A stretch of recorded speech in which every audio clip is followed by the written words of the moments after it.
Dear students, আজকে মূলত কথা বলার উদ্দেশ্য হচ্ছে রোমানিয়া নিয়ে। আবারও রোমানিয়া। আর রোমানিয়া বলার উদ্দেশ্য হচ্ছে এটার ভিসা রেশিও এবং খুব লো টিউশন ফিস নিয়ে। বাট আমাদের অনেক কথা থাকে আমাদের স্টুডেন্টদের যে রোমানিয়া ভালো হবে কিনা, ওখানে যে পার্ট টাইম জব করতে পারবো কিনা, সার্ভাইভ করতে পারবো কিনা, নানান কোশ্চেন। বাট এই কোশ্চেনগুলো নিয়েই মূলত কথা বলা। তার আগে বলা উচিত যে আমরা কোথায় বসে কোন সুযোগ সুবিধা নিয়ে আমরা এগুলো ভাবতেছি সেটাও একটু বুঝতে হবে, যে আমরা কোন সিচুয়েশনটা বসবাস করতেছি অ্যাকচুয়ালি। রোমানিয়াটা অ্যাকচুয়ালি বলগনা প্রসেস ফলো করে, যাদের টিউশন ফি অনেক কম এবং ওদের ফাইনাল অ্যাকসেপ্টেন্স লেটারগুলো ইস্যু হয় এডুকেশন মিনিস্ট্রি থেকে, যে কারণে ভিসা রেশিওগুলো বলা যায় যে অন্য অন্য কান্ট্রির তুলনায় অনেক বেশি থাকে। বাট লাস্ট আমাদের 24-এর আন্দোলনের সময় অনেক ধরনের প্রবলেম ছিল রোমানিয়া নিয়ে, যেহেতু আমাদের ইন্ডিয়া একটা বেস ছিল, একটা অপশন ছিল অনলি, যখন অফিসিয়ালি কোনো অ্যানাউন্সমেন্ট ছিল না। বাট এবছর থেকে কিন্তু দেখেন তারা অফিসিয়ালি তাদের অ্যানাউন্সমেন্ট হচ্ছে আপনি ইন্ডিয়ার পাশাপাশি থাইল্যান্ড থেকে ভিসা প্রসেস করতে পারবেন, আপনি ভিয়েতনাম থেকে পারবেন, আপনি মালয়েশিয়া থেকে পারবেন। যেহেতু আমাদের প্র্যাকটিক্যাল একটা এক্সপিরিয়েন্স আসেই থাইল্যান্ড থেকে ভিসা করার, যে কারণে আমাদের রোমানিয়াটা নিয়ে একটু বেশি ফোকাস কিংবা আপনাদেরকে বেশিভাবে জানানো।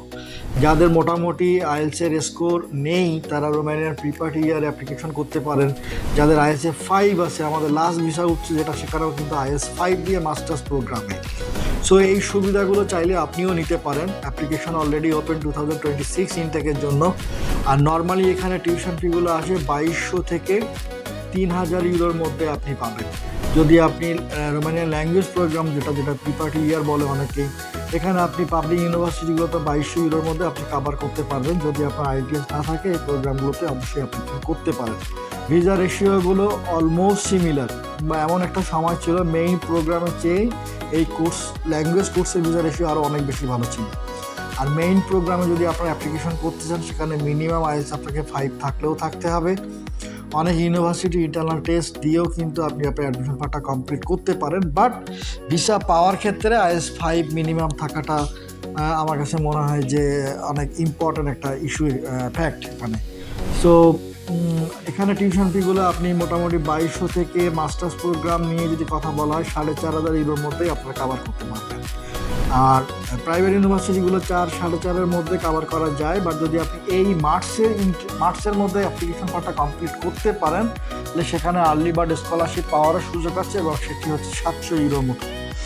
সো আমার কাছে মনে হয় যে আপনারা যারা অ্যাপ্লিকেশন করবেন, আমার মনে হয় যে যত দ্রুত সম্ভব আপনাদের অ্যাপ্লিকেশন পার্টটা কমপ্লিট করে নেওয়া। যেহেতু এডুকেশন মিনিস্ট্রি থেকে যেহেতু একটা অ্যাকসেপ্টেন্স লেটার ইস্যু হবে, যেখানে আপনার অলমোস্ট 40 to 60 ডেজের মতো সময় লাগে আপনাদের অ্যাকসেপ্টেন্স লেটারগুলো ইস্যু হতে। সো সময় এখনও আছে, যা শুরু মাত্র। আপনার রোমানিয়ান আমেরিকান ইউনিভার্সিটি অ্যাপ্লিকেশন শুরু হয়ে গেছে, পাশাপাশি পাবলিক ইউনিভার্সিটি যেগুলোর মধ্যে থেকে পলিটেকনিক অফ বুকারেস্ট অ্যাডমিশন শুরু হয়ে গেছে, যেখানে কোনো অ্যাপ্লিকেশন ফি নাই। বাট অ্যাপ্লিকেশনের ক্ষেত্রে যে বিষয়গুলো খেয়াল রাখবেন, প্রথমত হচ্ছে আপনার বার্থ সার্টিফিকেট। যদি এটা বাংলায় থাকে অবশ্যই আপনারা ইংলিশে ট্রান্সলেট করে নেবেন এবং সাথে আপনার নটারি করে নেবেন। এনআইডি কার্ডটাতেও ঠিক সেম, যদি আপনাদের বাংলা লেখা থাকে অবশ্যই থাকে, এটা ট্রান্সলেট করে নেবেন, আপনি নটারি করে নেবেন। আর মেডিকেলের একটা বিষয় থাকে যে রোমানিয়াতে অ্যাপ্লিকেশন করতে গেলে মেডিকেল টেস্ট কমপ্লিট করতে হয়। এটা আমাদের যারা স্টুডেন্ট কিংবা আপনারা যখন অফিসে আসবেন এই বিষয়গুলো নিয়ে আমরা আলোচনা করব। আর অবশ্যই আপনাদের সার্টিফিকেটগুলো, ট্রান্সক্রিপ্ট সার্টিফিকেটগুলো অ্যাপোস্টাইল থাকতে হবে। আর এর পাশাপাশি যে অ্যানেক্সগুলো থাকে এগুলো আমাদের টিম থেকে আমরা এর সর্বোচ্চ সাপোর্ট আমাদের পার্ট থেকে আমাদের দেওয়া থাকবে। সো এই বিষয়ে কোনো কোশ্চেন থাকলে আপনারা কমেন্ট বক্সে কিংবা সরাসরি অফিসে এসেও যোগাযোগ করতে পারেন। তো দেখা হচ্ছে আগামীতে নতুন কোনো টপিকস নিয়ে। ভালো থাকবেন। আসসালামু আলাইকুম।